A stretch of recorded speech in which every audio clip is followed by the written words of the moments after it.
Mesela I like pomegranate. I like a pomegranate. Sonra mesela deyir,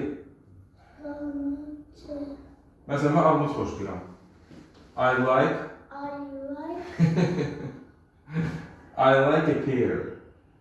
Ben armut xoşlayıram. I like a pear. Amerikan təhsil sistemi, orada müəllimlər bu obrazdadılar. Bax, uşaqda da özgüvən yaranır. Bax, belə otururlar bəzən, belə otururlar. I like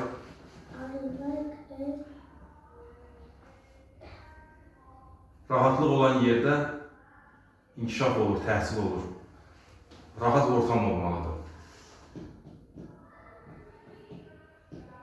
Amma azca müəllimlər nə fərdir? Henry Sohu. Sakin.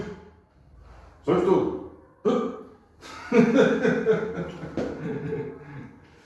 Çok güzel. Şaftalı turuncudur, yaz görün.